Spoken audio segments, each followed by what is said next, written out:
Bueno, la verdad que es un verdadero placer darles la bienvenida a esta primera edición de las jornadas de actualización de insuficiencia cardíaca crítica que están organizadas por la Asociación de Cardiología de Santa Fe. Sabemos que la insuficiencia cardíaca es uno de los escenarios más exigentes dentro de la cardiología crítica, ¿sí? Y está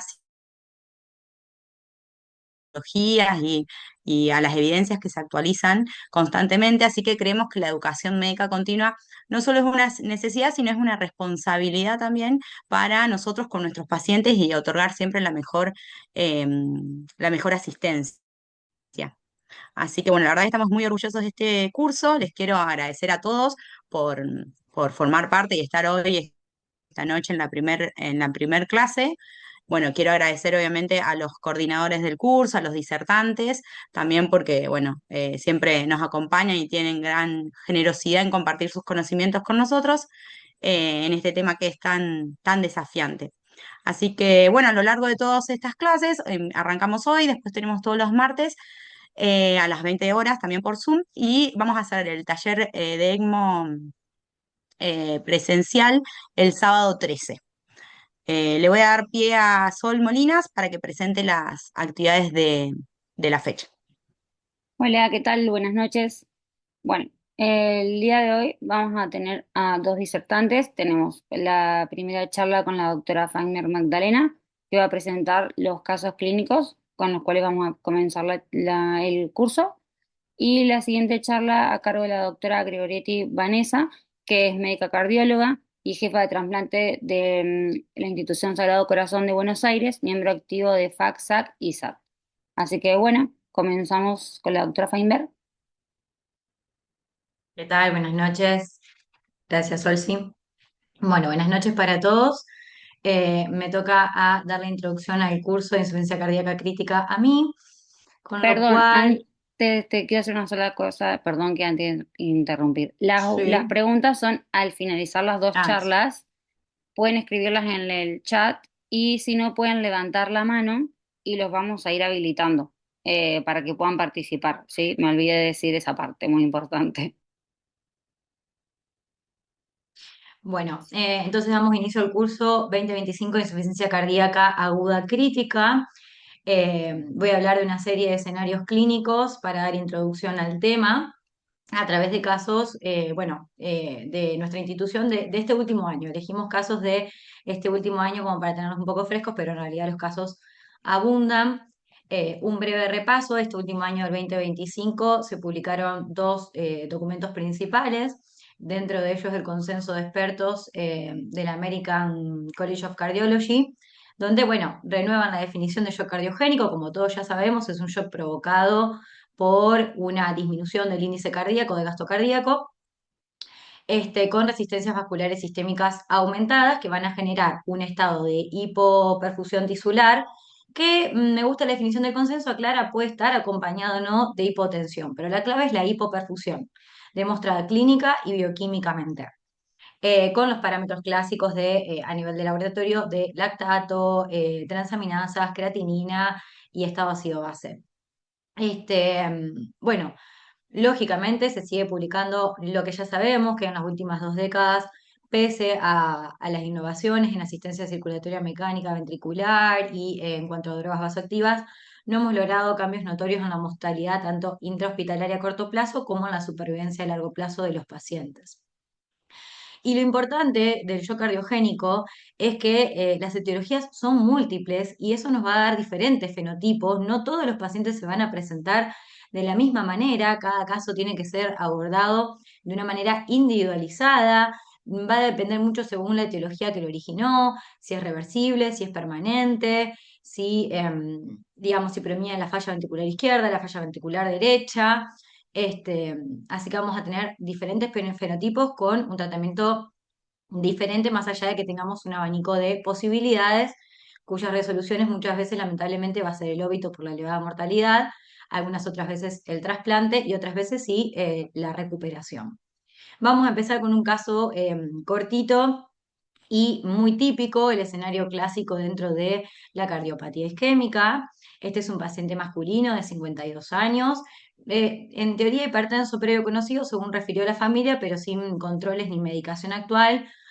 obeso que básicamente sufre un paro cardiorrespiratorio extrahospitalario, reanimado en el lugar, con recuperación espontánea de la circulación, por lo cual se inicia el traslado, pero nuevamente entra en paro cardiorrespiratorio, llegando al hospital de nuestra ciudad en un ritmo de fibrilación ventricular. Este, Se inicia en esa institución, obviamente, el algoritmo de reanimación con ritmo desfibrilable, la intubación orotraqueal de urgencia y nuevamente se recupera la circulación espontánea a los 30 minutos aproximadamente, vinculándolo a RM bajo sedación y complejizando al paciente con vía central, iniciando infusión de noradrenalina y lidocaína endovenosa por persistir con elevada carga de arritmia ventricular. A la par de todo esto, obviamente, se hace un electrocardiograma nuevo, donde se evidencia un superdesnivel del ST en derivaciones anterolaterales con el presunto diagnóstico de un infarto y se deriva para ingresar de urgencia hemodinamia en nuestra institución, ya que en ese momento eh, el equipo de la institución se encontraba justo en mantenimiento y es así que ingresa a nuestra institución, que estamos a 5 cuadras, así que fue rápido. Ahí evidenciamos el electro con el superdesnivel de B2 a B6 y apenas ingresa en hemodinamia, vemos una lesión severa. Bueno, el video no es la mejor calidad, les pido disculpas, pero vemos una lesión severa a nivel de la descendente anterior medial. Prácticamente única lesión, porque hay una lesión residual moderada a nivel más distal y circunfleja de coronaria derecha sin lesiones. Y posteriormente la angioplastia con stent liberador de drogas a dicha arteria, con este que es el resultado final. Bueno, posterior a esto pasa a la unidad coronaria de nuestra institución, por encontrarse inestable hemodinámicamente, así que persiste en nuestra institución con signos clínicos de shock cardiogénico, extremidades frías, cianosis periférica, relleno capilar enlentecido, taquicardia sinusal con elevada carga de arritmia ventricular por monitoreo, una TAM de 70 a expensas de una noradrenalina 0,4 gamas, pero todavía manteníamos un ritmo diurético de más de 50 mililitros hora y nos ocultaban soplos pensando un poco en complicaciones mecánicas. Se inicia tratamiento con milrinona a dosis máxima, dobutamina 5 gamas, debido a que este es el laboratorio de ingreso inmediatamente posterior al procedimiento, un lactato de 9,4, una creatinina de 1,59, transaminasas por 5 prácticamente, y una placa de tórax con signos de sobrecarga, también diuréticos de asa endovenosos. Se realiza un ecocardiograma a pie de cama, donde, bueno, evidencia lo que esperábamos, una depresión severa del ventrículo izquierdo con hipoquinesia global, sin complicaciones mecánicas, sin insuficiencia mitral, ruptura de músculos, ni comunicaciones. Y bueno, se realiza obviamente una monitorización minuto a minuto y hora a hora del paciente, clínica y bioquímica. A las 3 horas tenemos este laboratorio con un descenso del lactato, pero todavía en ascenso los parámetros de función renal y hepáticos. Y finalmente ya en el transcurso de las 3 a las 6 horas, clínicamente nuestro paciente se comienza a deteriorar, comienza a disminuir la diuresis, comienza a aumentar el requerimiento de noradrenalina. Este es el laboratorio de control, el lactato sigue en descenso, todavía persistíamos con falla renal y elevación de las transaminasas, así que se decide avanzar con la colocación de un balón de contrapulsación intraórtico. eh, pero bueno, pese a todo esto, nuestro paciente complica a las literalmente 2 horas de la colocación del balón con una hipertermia de probable origen central, con temperaturas mayores a los 40 de manera sostenida y anisocoria. Y finalmente, en una cuestión de horas, por esta sospecha del cuadro neurológico es que no se avanza con otro tipo de asistencias. Y finalmente, a las pocas horas, en menos de 24 horas del inicio del cuadro, el paciente, bueno, obita. Para un segundo caso, bueno, esto es un escenario clínico de cardiopatía isquémica, como decíamos, lamentablemente la mortalidad intrahospitalaria sigue siendo elevada pese a todos los avances. Como segundo caso, un escenario completamente diferente.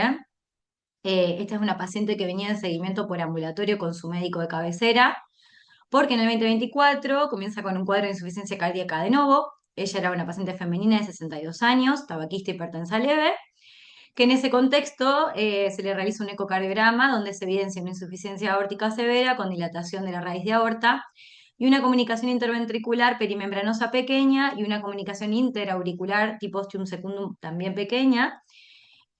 con seguimiento ecocardiográficos prácticamente trimestrales y resonancia magnética, que por ambulatorio también realiza interconsulta, servicio de cirugía cardiovascular, y deciden en conjunto con su médico de cabecera proceder a el recambio valvular y al cierre de ambas comunicaciones.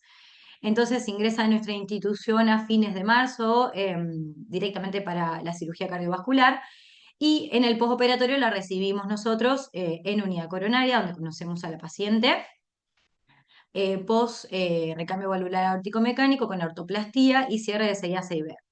En el postoperatorio temprano de la recuperación complica con una fibrilación auricular de alta respuesta ventricular y signos clínicos de congestión y bajo gasto.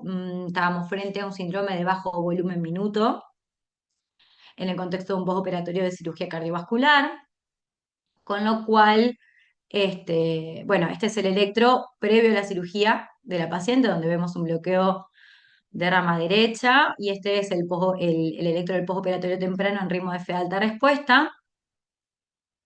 Se inicia eh, control de frecuencia con dioxina endovenosa y, ay, vamos a cerrar esto, ahí está.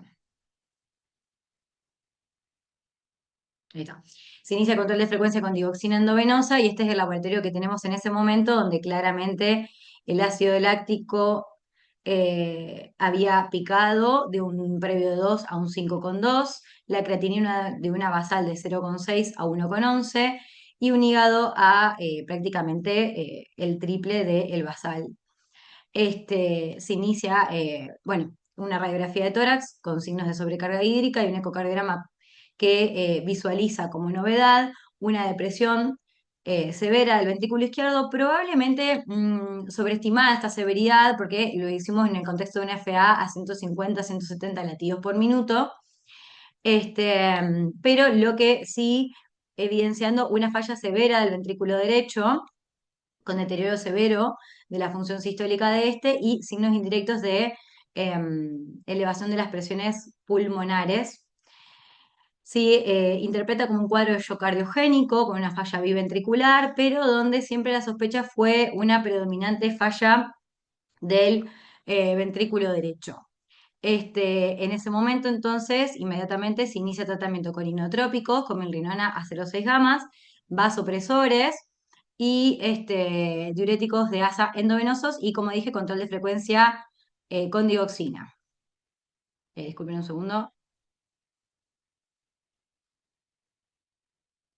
Este, Pese a todo este tratamiento instaurado, a las pocas horas, la evolución de la paciente no es favorable, sino que complica con una elevada carga de arritmia ventricular, extrasístoles ventriculares, taquicardia ventricular no sostenida y finalmente un evento de paro cardiorrespiratorio por un ritmo de fibrilación ventricular, que todo esto fue presenciado, bueno, por el servicio de enfermería y en el monitoreo central, con lo cual rápidamente se llamó al médico de guardia, quien procedió al algoritmo y a la desfibrilación. Posterior a ello, se realiza una intubación orotraqueal para sedación por la inestabilidad hemodinámica de la paciente y también para control de la descarga adrenérgica por la arritmia ventricular, amiodarona endovenosa y finalmente la infusión continua de lidocaína. Bueno, un poco en honor al tiempo, claramente se fueron haciendo laboratorios seriados y controles clínicos estrechos, pero a las 24 horas este era el laboratorio de control, un láctico de 1,5, una crea que ya comenzaba a descender a su basal de 0,76 y un hígado que empezaba a acomodarse. Sin embargo, clínicamente la paciente seguía muy inestable hemodinámicamente, principalmente a expensas de mucha carga de arritmia, alternando ritmo sinusal con ritmo de FA y extrasístoles ventriculares frecuentes, con lo cual se decide realizar la primera infusión de levosimendan. Más que nada porque el sustrato arrítmico lo interpretamos en todo ese contexto por sufrimiento principal del ventrículo derecho, a expensas de una isquemia, como bien sabemos. No hay muchos estudios ni casos clínicos o documentos publicados respecto de la falla ventricular derecha en un postoperatorio de cirugía cardiovascular. Hay algunos, de todas maneras, sobre todo justamente en postoperatorio de cirugía valvular y de cardiopatía congénita, que puede ser multifactorial, por la interdependencia ventricular y la falla ventricular, por arritmia, por hipertensión pulmonar aguda, por la inflamación principalmente debido a citoquinas o por una hipertensión pulmonar preexistente infraestimada. Bueno, en ese momento, debido a la inestabilidad clínica de la paciente, procedemos a continuar con milrinona, con la noradrenalina, pero posterior a la infusión del levosimendan, bajaron los requerimientos de vasopresores a 0,03 gamas, continuamos con lidocaína, furosemida por bomba y bajo sedación. A las 48 horas de la infusión de levosimendan comenzamos a notar una mejoría tanto de la persistencia ritmo sinusal de la paciente, menor carga de arritmia ventricular, descenso del requerimiento de vasopresores o volemia de la paciente, con lo cual se decide suspender la lidocaína, también la milrinona, con un monitoreo estrecho clínico y bioquímico y ecocardiográfico para ver la tolerancia al destete de inotrópicos, que lamentablemente no fue buena. En menos de 12 horas ya teníamos ascenso del láctico, de la creatinina y de las transaminasas nuevamente y disminución de ritmo de diuresis. Se le realiza inmediatamente un nuevo ecocardiograma, donde el ventrículo derecho había mejorado bastante la función ventricular, pero el ventrículo izquierdo, pero el ventrículo derecho persistía con falla. En dicho contexto se decide realizar una angiotomografía para descartar un TEP, porque justo entre esos días complica con un hematoma espontáneo de psoas y suspensión transitoria de la anticoagulación. Así que bueno, resulta negativa y se procede a un cateterismo derecho que evidencia un gasto cardíaco disminuido pese a la infusión reciente de levosimendan. Y se procede a colocar un catéter de Swan-Ganz con medición de gasto continuo, ven de 2,1 el índice. Se procede a colocar un catéter de Swan-Ganz con medición de gasto continuo para guiar el tratamiento mediante monitoreo con vigilance. Se optimiza entonces nuevamente el tratamiento de la paciente, básicamente se reinicia la milrinona a dosis máximas y se vuelven a realizar infusión de levosimendan en 2 oportunidades más. Esta paciente fue seguida con eco prácticamente diario y por el servicio de ecocardiografía cada 72 horas también, con controles bioquímicos por lo menos 3 veces al día para reajustar los parámetros del vigilance. Y finalmente, el 21 de abril, habiendo logrado los objetivos por monitoreo de índice de gasto cardíaco, teniendo una estabilidad hemodinámica de la paciente, sin nuevos eventos arrítmicos, se puede lograr la suspensión definitiva de inotrópicos y vasopresores, es decir, 20 días después de internación del postoperatorio de la cirugía cardiovascular y posterior a 3 infusiones de levosimendan. Como bien saben, la disfunción del ventrículo derecho, acá en Argentina, por lo menos en Santa Fe, no hay disponibilidad de asistencias circulatorias mecánicas para exclusividad del ventrículo derecho, con lo cual teníamos que proceder sí o sí a tratamiento médico, basándonos principalmente en drogas vasoactivas como lo hicimos, y la paciente, bueno, pudo volver a casa, actualmente se encuentra realizando rehabilitación cardiopulmonar, sí quedó con una falla leve del ventrículo derecho en el último eco de la internación. Pero bueno, el diagnóstico final fue un shock cardiogénico en el contexto de un postoperatorio de cirugía valvular y de cardiopatía congénita, que complicó con una falla biventricular, pero cuyo predominante fenotipo fue la falla aguda del ventrículo derecho, que como vamos a ver es muy diferente al manejo de la siguiente paciente, que también es un shock cardiogénico de falla biventricular, pero donde va a predominar principalmente la falla del ventrículo izquierdo. Por eso va a ser muy diferente la terapéutica y también claramente fue otra la etiología. En el caso final, y número 3, nos encontramos frente a una paciente nuevamente femenina, pero esta vez de 22 años, oriunda de Callastá, sin cobertura social, cursando su 7ª semana de embarazo, que básicamente es derivada desde Callastá hasta nuevamente el hospital de nuestra ciudad, en un cuadro de insuficiencia respiratoria. La familia manifiesta que ella venía con síntomas respiratorios los días previos, pero que vuelve a consultar justamente porque ya estaba con disnea clase funcional 4 y ortopnea. Llega prácticamente en gáspina al hospital, con lo cual proceden a la intubación orotraqueal, a la vinculación RM y sedación. Y a nivel clínico, bioquímico y de los estudios, la primera sospecha clínica es un shock cardiogénico, ya que como vamos a ver en los estudios que se hicieron a su ingreso en el hospital, contaban con una radiografía con signos notorios de sobrecarga hídrica y un derrame pleural derecho al menos moderado, un laboratorio de ingreso con un ProNP de 9600, un hepatograma notoriamente alterado con un RIN espontáneo mayor a 2, una creatinina de 1,08 que si bien no cataloga para los parámetros habituales de falla renal, para una paciente de 22 años cuya CREA basal es mucho menor, estaba en ascenso y un láctico de 10. Se realiza un ecocardiograma a pie de cama que evidenciaba una falla biventricular con un deterioro severo del ventrículo izquierdo y se procede a su ingreso a unidad coronaria del hospital bajo el diagnóstico de insuficiencia respiratoria aguda y shock cardiogénico, donde se inicia el tratamiento con mirrinona y dobutamina, vasopresores, noradrenalina y diuréticos endovenosos. Se coloca un catéter de Swan-Ganz evidenciando un gasto cardíaco 1,1, pero resistencias vasculares sistémicas finalmente disminuidas, agregando fiebre en la evolución de las próximas horas, donde se toman hemocultivos por 2, y como en esas 24 horas del 2 al 3 de octubre evoluciona con notoria desmejoría, tanto clínica como bioquímica, como podrán ver, el ProBNP había aumentado, la creatinina estaba en 1,51, el hígado sí venía en descenso y el láctico prácticamente en la mitad, pero así todo estábamos lejos de los objetivos esperados y persistía el síndrome febril, con lo cual se presenta también al servicio de terapia intensiva y avanzan con la colocación de ECMO veno arterial y la infusión de levosimendan. Este, Durante esos días de internación en el hospital, desde el 2 al 8 de octubre, complica además con múltiples eventos de arritmia. Como se darán cuenta, las arritmias son algo presente siempre en una descompensación, en un shock cardiogénico. En este caso, en su inicio fueron arritmias supraventriculares, TPS y aleteo de alta respuesta ventricular, por lo cual se inicia amiodarona y anticoagulación.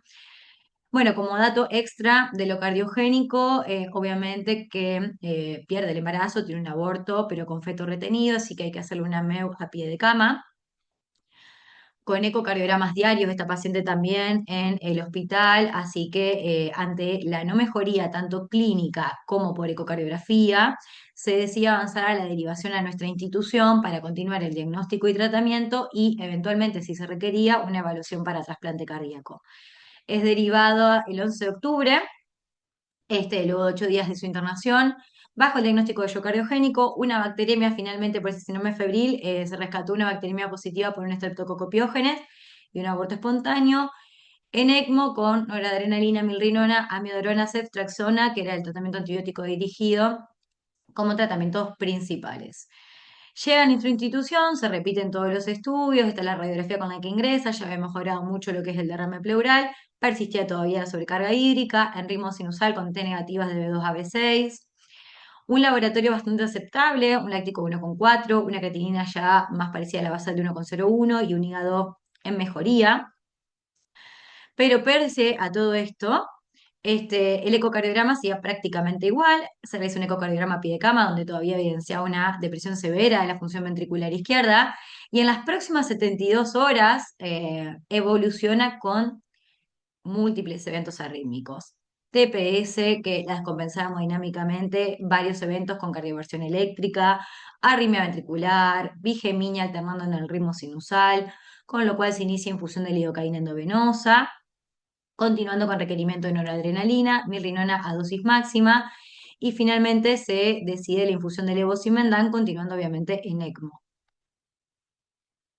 Este ecocardiograma es del 16 de octubre, previo a la infusión de levosimendan, donde, bueno, persistía la falla severa del ventrículo izquierdo y es por eso que se decide infundir el levo.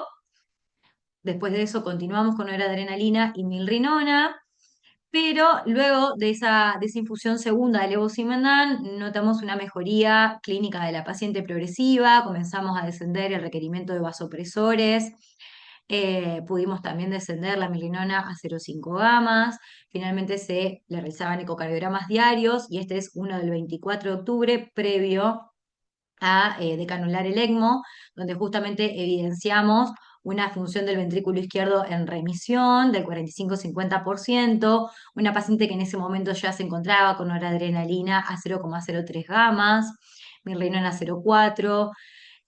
Bueno, ya se había comenzado a movilizar posterior a la decanulación del ECMO el 25 de octubre. Obviamente que en una internación prolongada de 28 días hubo múltiples intercurrencias infecciosas y hidroelectrolíticas con requerimiento de hemoderivados cuando estuvo con la necesidad de ECMO. Pero bueno, finalmente, posterior a la decanulación del ECMO, el 25 de octubre, como dije, la paciente comenzó a movilizarse y evolucionar de una manera favorable. 29 de octubre se suspende la noradrenalina, 30 de octubre definitiva la milrinona. Y este es el eco prealta de la paciente con una FEI del 50% del ventrículo izquierdo y se deriva nuevamente al hospital para continuar el diagnóstico y tratamiento, donde luego se realizó una evaluación de la TPS porque volvió a intercurrir con nuevos episodios menos frecuentes y aislados. Y bueno, y estaba pendiente una resonancia y demás. Así que bueno, esos son los tres casos clínicos presentados. Muchas gracias por su atención, espero haberle hecho honor al tiempo. Finalizamos con dos imágenes, cortesía de la doctora María Sol Molinas, de los trasplantes realizados en la clínica. Muchas gracias. Bueno, muy bien, doctora Feinberg. Continuamos con la doctora Gregorietti. Sí, Sol, perdón, Sol, Es. vos querés, ahí está. ¿Vos querés que hagamos las preguntas? Ahí te había mandado un mensajito, pero no sé Ah, si no llegué. leíste. Yo no sé si los chicos no quieren preguntar en el medio, porque después voy a hacer spoiler de lo que ya pensamos nosotras de los casos clínicos. Yo acá me hice unas anotaciones, pero me gustaría ver si alguno quiere hacer Quiero alguna hacer una pregunta. No sé si querés en el medio. Mi para. presentación dura 15, 20 minutos, poquito, Sol. A ver si yo te acabo de cambiar, pero porque no quiero que después que yo hable, ellos van a decir, ah, sí, pues Sí, no quedan por preguntas. A suerte yo ver le robé un si. poco de tiempo a Vanessa. Si alguien quiere hacer alguna pregunta, puede ser por el chat y si no, levantan la mano y les habilitamos el audio. A ver si alguien escribe y si no, espérenme que miro por acá. Y si no, doy y les hago la maldad de guardarme preguntas para el último. Mm. A mí me encanta Bueno, esto de las Ay, son clases. casos que nos hicieron transpirar. Bueno, además está decir que, o sea, no son casos que uno maneje solo. Esto es en conjunto con el servicio de terapia intensiva del sanatorio, en combinación coronaria con terapia intensiva. Aparte, son pacientes con múltiples comorbilidades previas y que después van agregando intercurrencias en la internación prolongada. Una de las pacientes hizo una neumonía intrahospitalaria, la otra nuevamente un síndrome febril prolongado. Entonces, bueno, siempre el manejo es en conjunto, con un grupo médico, donde uno lo va discutiendo diariamente, más de una vez al día. acá hay una pregunta que de la doctora Virginia Ríos que dice: ¿cuántos días esperaron para iniciar el levo luego de la milrinona barra dobuta? No sé, Asumo que es ¿Cuál de los casos? claro. claro, asumo que es el tercer caso clínico, que fue el que tuvo Ujú, mirrinona dobutamina. O sea, el primero lo tuvo, pero fue la cardiopatía isquémica que falleció y que avanzamos a balón. El tercer caso clínico que fue, a ver si puedo compartir nuevamente, pero bueno, Ah, básicamente ella compartimos entra el 2 de octubre entra, se inicia milridobuta y el 3 se conecta a ECMO y posteriormente el 4 la infusión del levosimendan, o sea, 48 horas. ujú, el primer levosimendan, sí. Y después hay otra pregunta que dice: ¿se conoció cuál fue el desencadenante de la última paciente? Era una pregunta Fue un que montón. teníamos que hicieran. Bueno, la realidad es que, como dije, la paciente no tiene cobertura de obra social, vino en esta institución por si requería trasplante cardíaco, y en todo el contexto de la descompensación hubo estudios previos que no se llegan a hacer, como por ejemplo una resonancia. Los diagnósticos iniciales fueron al principio una miocarditis, por la referencia Realmente del no cuadro le daría. que refirió la familia. Después, hablando con el infectólogo del sanatorio, una miocardiopatía por toxinas, por esta bacteriemia positiva. También con este diagnóstico de la TPS que ella tenía, no previamente diagnosticada, pero que claramente la tenía, una posible taquicardiomopatía. Periparto, Este, que no fue La tanto, periparto entró también en el juego y lo de la arritmia también porque después, post alta y ya la paciente en su casa, consultó varias veces a la guardia con la arritmia y asintomática. yo tuve una Estaba. muy parecida que terminó siendo una periparto, no abortó, pero tuvo un bebé de 32 semanas y por suerte está bien, pero fue muy, muy similar. Y la verdad es que Mi pregunta era otra también. ¿Habrá mejorado por la otra infusión de levosimendan o habrá mejorado en realidad porque era una miocarditis? Tuvo que Y en mejorar. realidad lo que pasó fue que Uno fue, la sostuvo y claro, y en algún La momento. sostuvo mientras iba mejorando. Claro, entonces vos decís, le alcanzó y la sostuvo mientras iba mejorando y el último dio bien por el último impulso que le dio el levo o porque ya empezó a recuperar la fracción de eyección que van recuperando o las miocarditis o las periparto, asumiendo que es eso, lo otro es tóxicos, porque entre que te llega a vos, por ahí no le podés medir tóxicos. Lo otro que estamos viendo mucho acá, no sé, bueno, ustedes allá en Santa Fe también está lleno de drogas, estamos viendo sobre todo en el hospital, muchas cardiopatías. Yo también trabajo, le dije a Sol solamente en que me presente como el Sagrado Corazón, que es el centro donde soy trasplante, donde soy la jefa, pero también trabajo en el Hospital El Cruce y en el Ah, IADT, y estamos viendo muchas derivaciones por cardiopatías tóxicas. Hay un montón de ujú. pacientes que niegan y después le sacás pelo, que nosotros tenemos esa posibilidad, pero sabemos que no en todos los lugares, entonces vos tenés para hacerlo en sangre y por ahí te da negativo porque ya pasaron más de 48, 72 horas, pero después cuando le haces el pelo te da positivo. Entonces también, y a medida que van limpiando, por ahí van mejorando. Pero bueno, es muy lindo los tres casos. Tengo cosas para preguntar, pero quiero que vayamos. hay otra pregunta, una. Dice, yo les quería preguntar de la doctora Brenda, bueno, no tengo el apellido. Les quería preguntar por la asociación de inotrópicos milrinona más dobuta, ¿cuál fue la indicación en ese caso? Buena pregunta, sí, pero Ahí.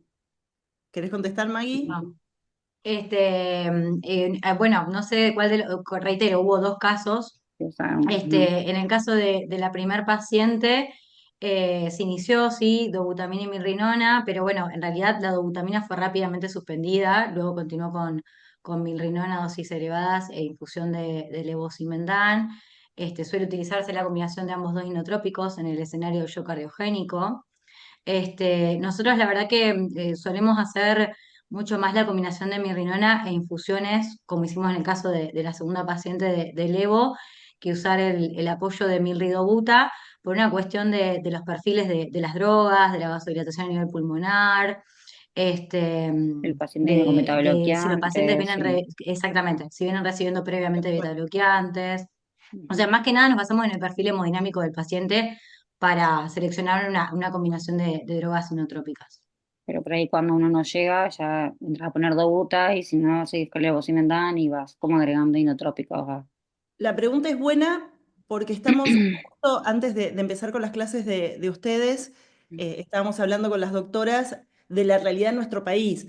A ver, cuando vos decís, voy estrictamente a lo que dicen las guías, y la realidad es que estrictamente más de requerimiento de más de dos inotrópicos, inmediatamente uno tendría que usar alguna asistencia, pero no es la realidad de nuestro país. Con lo cual, yo creo que las guías tienen que adecuarse un poco más, las guías argentinas. Nosotros lo que leemos son las guías europeas o las guías norteamericanas, que recién las nombró Maggie porque son las últimas y la verdad es que justamente lo que queremos es actualizar conceptos en base a lo que está escrito. Eso es en base a la evidencia básicamente de alguien que no es nosotros, que no tiene nuestra realidad, que no es la realidad de Latinoamérica y de nuestro país en particular, con lo cual, más allá de que la literatura sí lo avala, yo estaría de acuerdo en decir, bueno, si necesitas dos inotrópicos, ponele un ECMO, ponele un Impela, pero bueno, eso es una gran discusión que no pasa por lo médico, me parece que pasa lamentablemente por lo económico y la posibilidad de que carecemos de sistemas de asistencia. También hay otra cosa que pasó con el segundo caso. En el segundo caso tuvo 3 infusiones de levosimendan, 20 y pico días de internación. En realidad, en las cardiopatías congénitas, sobre todo los grupos que hacen esto, suelen darle las primeras 24 o 48 horas reposo a ese ventrículo derecho con ECMO. Y casi lo tienen protocolizado en muchos lugares del mundo, que no somos nosotros. Entonces, si vos sacás los costos de las complicaciones de la paciente, los días de internación, versus 48 horas de ECMO y reposo, y bueno, quizás tengan que replantearse un poco los pagadores, los que autorizan, a ver qué es más óptimo para el sistema sanitario. No nos pasa, ojo, no nos pasa solamente a nosotros, no, le pasa a mucha gente. Hoy está pasando en otros lugares del mundo, está pasando en Estados Unidos, porque antes hay algunas cuestiones que tienen que ver con la inmigración y eso, así que no le están poniendo asistencia a todos los pacientes, tienen diferentes sistemas de cobertura, pero bueno, estamos hablando de nosotros y nuestra realidad es esa. Así que muy buena la pregunta, muy buena la respuesta porque es la realidad nuestra, Maggie. Sí, en el caso, por suerte, del primer y tercer caso contábamos con las asistencias para avanzar. Pero bueno, en el segundo caso del medio, que predominaba la falla ventricular derecha, acá no disponemos de dispositivos de asistencia circulatoria mecánica para falla ventricular derecha. No hay Y como bien impera. decís, no tenemos protocolizado el ECMO postoperatorio. De hecho, sí salió con milrinona, pero así todo complicó con el síndrome de bajo volumen minuto. Ujú. Sí. Eh, y ahora, si quieren, empiezo. Está bueno, lo que Sí, nosotros hacemos para disminuir un poco eso es por ahí que, sobre todo cuando se combinan con valvulares, es que los cirujanos le pongan un parche fenestrado. Lo que hacemos nosotros en nuestro sí. grupo lo hace Vogelfan, pero eso, a ver, con el diario del lunes todos somos, Ujú. es por ahí que el cirujano, para alivianarte un poco, que es lo que hacía el grupo de Sandoval, bueno, que ahora es el de Pulido y el de Nayeli, pero cuando yo me formé era el grupo de Sandoval, que fue el primero que en México, como no tenían tratamiento para la hipertensión pulmonar, no tenían treprostinil y lopros, claro, ellos trataban la falla derecha y la hipertensión pulmonar de la misma manera, haciendo pequeñas fenestras en el septum interauricular. Y le colocaban directamente fenestrados a las cirugías para evitar complicaciones. Por ahí, si no hacían ninguna complicación, el paciente tenía que ir a una segunda cirugía, tenía sus discusiones, pero por lo menos te hace zafar en primera instancia. O por ahí Ujú. hemodinámica, le hace una fenestra y ahí Sí. te hace zafar de la situación y el ventrículo derecho la pasa un poco mejor, lo descomprimís un poquito. Ujú. Obvio porque lo discutimos a esto justamente a nivel o Estaba sea, la dando lugar, hemodinamia. sí, sí, sí. Y son todas cosas que Sí. uno las va viendo y Así encima que vas muchas gracias, contrarreloj. Vanessa, por Para todas las eso. contribuciones, porque fuiste diciendo todo tal cual. Que está bueno Sí. porque más o menos trabajamos y más o menos Sol se formó con quien se formó también una de las médicas que trabaja con Marta. O sea, nosotros, de hecho, la charla que tengo la dimos con Marta, por eso está en inglés, así que pido disculpas a tus asistentes que, claro, somos todos más o menos del mismo grupo de formación y, y bueno, la lástima es el medio, el Sí. miedo de algunos médicos, que también es entendible, y bueno, se hace lo que se puede con lo que se tiene, como todo en la vida. Así que bueno, si quieren, empiezo y después seguimos Arrancamos. discutiendo, Sí. pero bueno, era un poco también para descomprimir. Y muchas gracias, Sol. Muchas gracias. ¿Dónde está la otra doctora? Estaba por ahí. Bueno, no importa. Sí. Gracias al Colegio de Médicos de Santa Fe, a la Asociación de Cardiología, a mi querida FAC. Yo soy FAC y SAC, pero tengo mi corazoncito puesto un poco más en FAC, les confieso.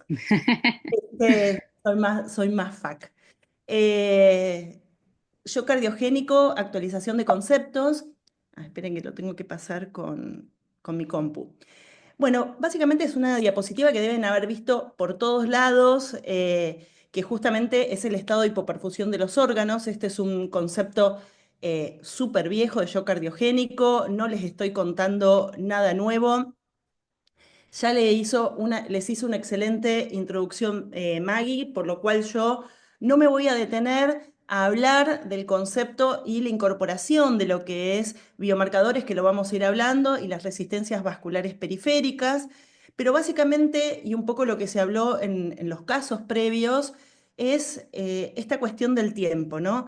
Es fundamental no solamente la sospecha y la determinación de clasificación de Shark, como hemos visto, y la clasificación de los estadios de la Sociedad de Cardiología.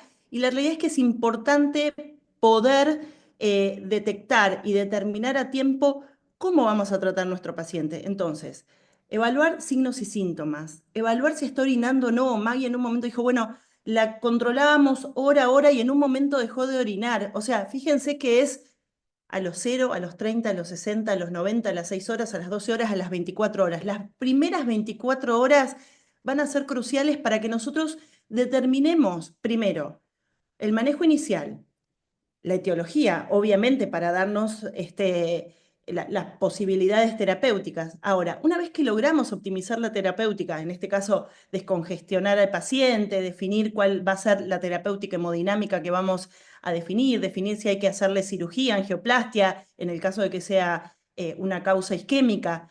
Ahora, una vez que tenemos eso, que muy bien lo graficó en los casos clínicos Maggie, es definir cómo vamos a salir de estas primeras 24 horas. A ver, hay una estrategia, un poco los que hacemos trasplante, y no la puse en la clasificación de Intermax porque es muy de trasplante y muy de los devices que hacemos trasplante, pero, y quería hablar de shock cardiogénico por entero. Pero la realidad es que definimos si el paciente va a requerir alguna asistencia, algún tratamiento como puente al trasplante, como puente a la recuperación, como puente a la nada mismo, decir, bueno, con este paciente no se le puede hacer nada porque va a paliativos, que es un concepto que a los cardiólogos no nos ha, digamos, que nosotros no tenemos formación en paliativos. Y la realidad es que tenemos muchas enfermedades que requieren tratamientos paliativos. La insuficiencia cardíaca es una de ellas. No todos los pacientes con insuficiencia cardíaca son candidatos a trasplante. Y no estoy hablando de la edad nada más, que la edad la podemos discutir, podemos ponerle un tope de edad 60, 65, 75, 70. Eso yo creo que no la pone un número, sino la edad biológica del paciente. Hay pacientes de 70 años que están muy enteros y que no han tocado riñones, que tienen un hígado bastante bien, que el paciente está muy bien, y hay pacientes de 20 años que lamentablemente han pasado por 3, 4 cirugías por cardiopatías congénitas, que tienen mucho compromiso a nivel hepático, a nivel renal. Bueno, no sé si ese paciente, por más que sea joven, sea el mejor candidato. Es algo que al que no hace trasplante le cuesta mucho, pero les digo que los que estamos del lado de que hacemos trasplante y que hay tanta gente necesitando, ustedes piensen que, no sé si saben los números, y no voy a preguntar porque como no estamos presenciales, se los voy a decir directamente. En nuestro país se hacen aproximadamente entre 80 y 100 trasplantes cardíacos por año, entre 40 y 60 trasplantes pulmonares y 0,5 trasplantes cardiopulmonares, o sea, un trasplante cardiopulmonar cada 2 años. Es muy difícil conseguir corazones porque más o menos esperan 300 pacientes, o sea que uno de cada 3 pacientes que está esperando corazón no se va a trasplantar. O sobrevive y continúa en lista de espera o se muere esperando. Esa es la realidad en Argentina. ¿Hay realidades mejores en España? Mucho mejor. ¿Hay realidades peores? Sí, te vas a Chile. Bolivia no tiene ni trasplante. El otro día estuve dando una charla para ayudarlos a ellos a abrir trasplante cardíaco. Bolivia no tiene trasplante cardíaco. Paraguay tiene poco trasplante cardíaco. O sea, no nos tenemos que ir muy lejos. Entonces, personalizar la intervención, definir la estrategia, y la estrategia es definirla en esas primeras 24 horas, es decir, lo intervengo, lo ayudo con algún tratamiento o directamente lo envío a paliativos. Ahora, cuando vamos a la clasificación, a mí me gusta la clasificación de Shark, que fíjense que es la del Clinical Research, donde lo clasifica básicamente en el paciente con infarto, o sea que sería la cardiopatía isquémica, no ST, como le quieras definir, pero es el paciente con infarto. Después tenemos el paciente con insuficiencia cardíaca, el posoperatorio, como dijo recién Maggie, que contó un caso clínico, y el secundario a otras enfermedades, como pueden ser arritmias, causas derrame pericárdico, enfermedades valvulares, o se pueden superponer también. ¿Por qué? Porque hay pacientes que hacen un infarto agudo de miocardio y se subyace una arritmia ventricular, una fibrilación auricular. O sea que está la causa principal y después hay causas que pueden empeorar o no el caso. Ahora, vamos a ir a la estratificación un poco de riesgo de shock cardiogénico. Fíjense que el grupo de los cardioangiólogos lo ha clasificado en A, B, C, D y E. A básicamente es el paciente que tiene riesgo sin síntomas de shock cardiogénico, pero, por ejemplo, tiene posibilidad de presentarlo. Por ejemplo, un paciente posinfarto, un paciente posoperatorio inmediato. O sea, ese es un paciente que potencialmente tiene riesgo A, posoperatorio, infarto de miocardio. Así, ejemplos muy groseros. El B es el paciente que ya tiene algún estado pre-shock, el que comienza. ¿Y por qué me detengo en esto? Porque casi todas estas guías nuevas de hace 4 meses se basan en esta estratificación del riesgo del shock. Entonces, el paciente que comienza con tendencia a la hipotensión a la taquicardia, pero que todavía está con una perfusión tisular adecuada, eso es un B. El C es el clásico, el del libro. Alteración de la perfusión, el básico shock cardiogénico que nos enseñaron todos y que pasa la chica de limpieza y te dice, doctora, me parece que ese paciente está chocado. Entonces, ni siquiera le estoy diciendo el residente de enfermería, le estoy diciendo la chica de limpieza pasa y te lo avisa. El D, ese paciente que no responde a las medidas básicas de sostén. Ese paciente que le ponemos un poquito de inotrópicos y no arranca. Ese paciente que está con empeoramiento de los signos y síntomas y que, como vimos recién, necesita, otro inotrópico más. Le pusimos un poco de nora. Che, necesita que le pongamos no un vasopresor solamente, sino un inotrópico. Entonces, ese es un D. Y el E es el refractario a todo, que es el que va a requerir, básicamente, algún tipo de intervención compleja como es una asistencia ventricular, en este caso nombre el ECMO, pero lo que tiene es un exceso de base mayor de 10, un pH menor de 7 y un ácido láctico por encima de 8 milimoles por litro. Fíjense que cuando hablamos de pronóstico de estos pacientes, me gusta siempre poner, esta es la guía de la Federación Argentina de Cardiología, que fue comandada por la doctora Massín, que también fue publicada este año. Y fíjense que la prevalencia y la mortalidad en los estadios más avanzados, sobre todo la mortalidad es más alta. Obviamente que gracias a Dios la prevalencia no lo es, pero fíjense que la mortalidad en un estadio E es cercana al 70%. Así que es importante tratar de evitar en lo posible que el paciente llegue a ese estadio y va a depender de las horas previas que les mostré en el slide anterior. Voy a la próxima.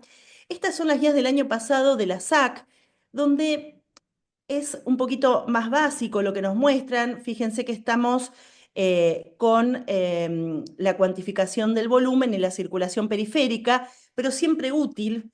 Ponen como punto de corte el índice cardíaco y la presión de enclavamiento, y es el famoso cuadrito de seco, húmedo, caliente y frío, y ahí lo podemos clasificar. Es muy útil. Yo creo que el pronóstico digamos, detectar con la clasificación nueva nos puede ayudar un poquito más, pero bueno, no olvidarnos de esto porque esto, que sería el clásico esquema, es muy útil para cuando nos queda alguna duda en dónde podemos encasillar a nuestro paciente de acuerdo al gasto cardíaco. Y después, otra de las cosas que se habló también recién es el tema de tener eco. Ahora vamos a hablar cómo se conforma un shock team, porque no cualquier centro tiene un shock team. Entonces, básicamente el ecocardiograma nos va a permitir, ante alguna duda, en el caso que tampoco podamos tener Swan-Ganz, pero vuelvo a repetir, ahora voy a hablar en los últimos slides de qué requiere un shock team, pero básicamente nos puede facilitar si el paciente tiene taponamiento, si el paciente tiene disfunción sistólica del VI, si hay alguna regionalidad, o si tiene alguna patología valvular o disfunción del ventrículo derecho. Así que el eco sí es muy importante en la detección de la etiología. Ahora volvamos a la clasificación de la A a la E, y fíjense cómo se va alterando y cómo va increyendo los parámetros. A ver, un ácido láctico que como marcador bioquímico inicial es 0, es normal, no 0, es normal, perdón, porque 0 no tenemos, porque no estaría bueno tener 0 tampoco. O un ácido láctico en un estadio E, que estamos hablando que tiene más de 8 milimoles por litro.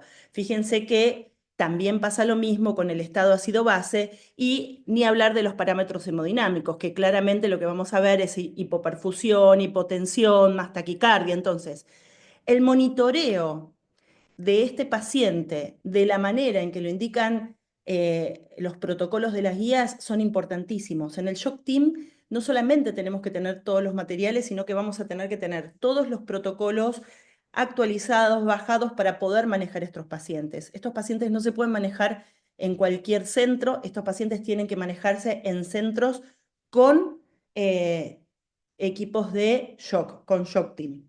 Así que bueno, vamos a pasar a la otra clasificación, que esta es cómo se clasifican los centros de acuerdo a su expertise y en realidad y a la disponibilidad de aparatología que tengan. Entonces, sí es importante, como lo vieron en la tercera diapositiva, que si nosotros no tenemos posibilidades de ofrecerle un tratamiento a nuestro paciente y claramente definimos que no es para paliativos, que es para cirugía, que es para angioplastia y no lo tenemos, que eso supongo que se debería haber dilucidado antes de las 24 horas, pero bueno, es preferible tarde que nunca. Hay que derivarlo a un centro con mayor experiencia y mayor disponibilidad. Por favor, no le privemos a nuestros pacientes la posibilidad de resolverle el problema. Dejar un paciente en un centro con un shock cardiogénico que no hay, aunque sea un balón de contrapulsación, aunque sea un inotrópico un poquito más sofisticado como es el levosimendan, y en realidad no estamos haciendo buena praxis. Ahora, ¿qué le queremos ofrecer a nuestros pacientes? ¿Qué le podemos ofrecer? ¿Cómo tenemos que optimizar? Obviamente que una vez que nosotros definimos y clasificamos al shock y que lo colocamos en algún estadio del A al E y que logramos poder sacarle todos los parámetros, por supuesto que hay que considerar la terapéutica adecuada. Volvemos a hablar lo mismo, las diapositivas son bastante repetitivas, cambia la forma, pero son bastante repetitivas. Ahora, ¿qué necesitamos del sistema? Recién lo dijo Maggie, que sea multidisciplinario. No podemos tener un sistema donde solamente haya un terapista, donde solamente haya un cardiólogo, donde no haya una diálisis 24 horas por si un paciente necesita diálisis ultrafiltración. No podemos tener un lugar donde no tenga monitoreo 24/7. Es imposible manejar un shock cardiogénico sin un sistema de monitoreo. Es imposible sin un shock cardiogénico, en este caso estamos hablando en particular, sin dispositivos de asistencia y sin que haya expertos que nos puedan ayudar. Entonces, la implementación de un sistema adecuado va a hacer que la terapéutica que le podamos ofrecer a nuestro paciente sea la mejor y sea la indicada. Ahora, ¿qué es lo que tenemos que tener? Básicamente es todo esto. Fíjense que una unidad de Shock Team tiene que tener todas todos estos componentes de laboratorio, de marcadores renales, de hemodinamia, de asistencia respiratoria, bueno, ya lo hemos dicho, monitoreo, asistencia. Inclusive, uno debería pensar en tener marcadores neurológicos, no solamente el mental y el Glasgow, sino que nosotros ahora tenemos también CO2 y algunos otros marcadores neurológicos que, si bien no son obligatorios por la publicación de Jack, son recomendables. Ahora, ¿qué dispositivos hay? Hay un montón en el mercado para ofrecer, tanto para falla derecha como para falla izquierda. ¿Qué tenemos disponible en nuestro país? Les diría que menos de la mitad de estos. ¿Y qué tenemos de verdad en nuestro país? Muy pocos. Por ejemplo, las guías norteamericanas y las guías europeas hablan del Impela. Recién hablaba Maggie del caso que le pusieron un ECMO venovenoso. Y sí, en Francia, donde yo me formé en la parte de ECMO, utilizan, que está muy bueno si quieren ir al hospital de la Pitié-Salpêtrière a hacer la parte de ECMO, se hace 2 veces por año, son 15 días. Es espectacular, además de que es el hospital que está enfrente de la Tour Eiffel. Pero más allá de eso, más allá de eso, cuando tienen una paciente como la última que presentó Maggie, le ponen ECMO veno-venoso y lo asisten con Impela. O sea, empiezan con eso, cuando el paciente no mejora, hacen la combinación ECMO e Impela. Y ellos tienen publicaciones muy extensas sobre esta posibilidad terapéutica en este tipo de pacientes en particular. Pero bueno, cuando hablamos de soportes ventriculares derechos o izquierdos, estamos hablando de sistemas que en nuestro país no tenemos lamentablemente, pero que se los quiero contar porque justamente académicamente corresponde. El Impela que hay para ventrículo derecho es un Impela particular. Fíjense que les puse esta diapositiva porque quiero que se fijen que manejan volúmenes diferentes al izquierdo. ¿Por qué? Porque una vez, y no hay cirujanos en la sala, bueno, espero que no, un cirujano me dice, bueno, si traen el Impela común le podemos poner al ventrículo derecho. A ver, el Impela 5.5, que es el que iban a traer a Argentina, tiene, fíjense que un frenchaje bastante alto, son 23 French, para poner, que es un pileway, pero fíjense que es para poner en una yugular. Entonces, si nosotros estamos poniendo, no es lo mismo canular una yugular que un axilar. Entonces, son diferentes. Fíjense que el Impela para el ventrículo derecho es flex. ¿Por qué? Porque las venas son mucho más frágiles. El ventrículo derecho es mucho más frágil porque tiene una pared. Si nos vamos a la ley de Frank Starling, con la que estudiamos medicina, la ley de Laplace, el ventrículo derecho es totalmente diferente. Tiene una curva flujo-volumen y presión-volumen totalmente diferente, sobre todo presión-volumen, a del ventrículo izquierdo.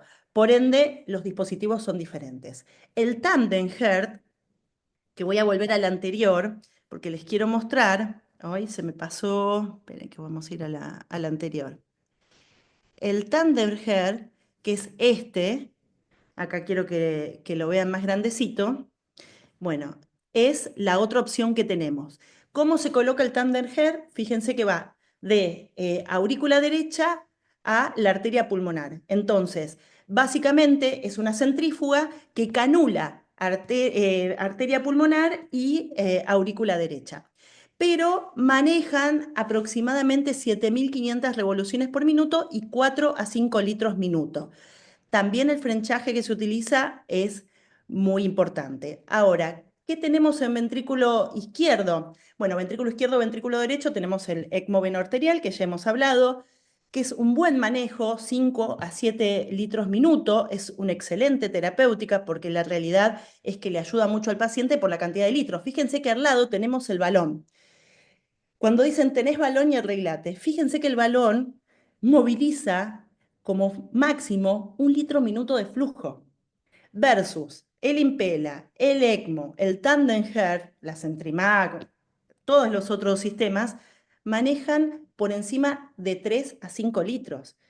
Ni hablar, bueno, los más complejos, el ECMO maneja 7 y hay algunos que te manejan hasta 10 litros, pero bueno, no es el momento de hablar de asistencia ventricular, pero sí quiero que tengan en cuenta esto. Fíjense que, por supuesto que no aplica las revoluciones por minuto porque el sistema es otro. De hecho, la discusión entre los que hacemos trasplante es si realmente el balón de contrapulsación es una asistencia ventricular, que en realidad no lo es, porque no deja de ser un apoyo y que le da la famosa onda dícrota que le vemos, es que le da ese volumen adicional que es de medio litro a 1 al paciente, que lo otro que nos pasa, que es el primer caso que mostró Maggie, es que cuando el paciente se nos pone a 130 latidos por minuto, ¿cómo hacemos para balonear ese paciente? Además, lo estás baloneando, con lo cual ya le estás ofreciendo menos flujo, de 0,5 a 1 litro. Y encima por ahí lo tenés que poner en 2 o 3,1 para que tenga algún latido adecuado. Entonces, tiene que tener un latido adecuado cada 3 latidos. Perdón, que me están llamando los chicos que estamos evaluando una paciente de trasplante en emergencia, pero ahí les corté. Entonces, la realidad es que está muy difícil las posibilidades que tenemos y como les dije, el Impela no voy a hablar demasiado, lo único que les voy a contar para que tengan idea es cuál es la diferencia entre el CP y el 5.5. Básicamente es la cantidad de apoyo que le podemos dar. Uno le da más revoluciones, el otro le da más litros, y a mí me gusta un poco más el CP porque para un paciente que está en shock cardiogénico y que no es muy grande, le alcanza porque maneja unos 4 litros minuto, que le maneja casi todo el volumen minuto al paciente, y utiliza un frenchaje mucho más bajo, que es lo que usaban en Francia, que usa 14 French versus 23 French, con lo cual eso le da mucha más facilidad de movimiento al paciente, muchas menos complicaciones locales. Así que entre el CP y el 5.5 yo prefiero un poquito más el CP, pero eso es una cuestión ya más de gustos.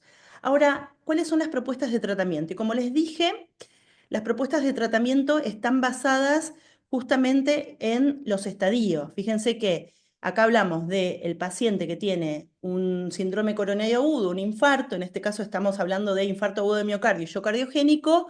Por supuesto que el estadio A no entra porque no clasifica, pero tenemos el B, el C, el D y el E. Se maneja bastante similar, voy a pasar a la próxima porque fíjense que prácticamente es copiado y pegado de la insuficiencia cardíaca, y todos nos recomiendan ser muy activos en cuanto a mantener el ácido láctico bajo, mantener la perfusión adecuada. O sea, eso es bastante similar. Lo que sí es importante, fíjense que en el estadio C ya, y en el estadio B hablan de balón de contrapulsación para pensarlo, y yo creo que dentro de un par de años vamos a estar hablando de que ya lo colocan en el estadio B. No sé si eso es tan real, desde ya les digo que no lo vamos a poder hacer por el momento en nuestro país, pero ya en el estadio C me están haciendo pensar, me están poniendo en el tapete considerar balón o impela en el caso del ventrículo izquierdo. Y en el caso del ventrículo derecho, fíjense que ya tendríamos que pensar en la Centrimac, que sería el Tandem Head. Eh, el Protec Duo, bueno, no lo tenemos.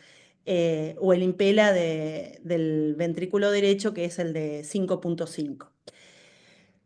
Estadio D y estadio E, obviamente que ahí no cabe la más mínima duda que el paciente tiene que estar en un centro de altísima complejidad, con la posibilidad de asistirse y o trasplantarse. Ahora, ¿cuáles son las complicaciones más frecuentes? Acá habla un montón de todas las complicaciones.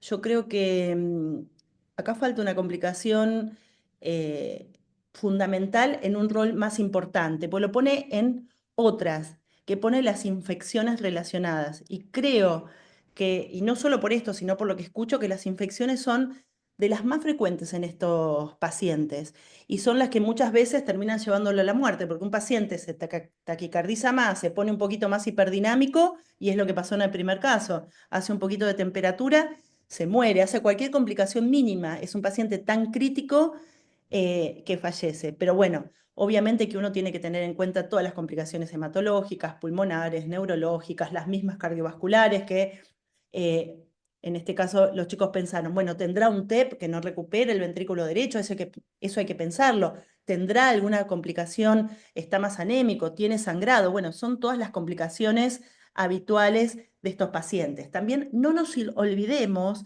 que los inotrópicos, sobre todo el isoproterenol, aumenta el ácido láctico. Eso es algo que no mucha gente lo tiene en cuenta y no muchos lo saben. Nosotros porque manejamos diariamente isoproterenol, porque manejamos posoperatorios de trasplante cardíaco, pero el isoproterenol es una de las causas más frecuentes por lo cual el lactato no baja, sobre todo en los trasplantados.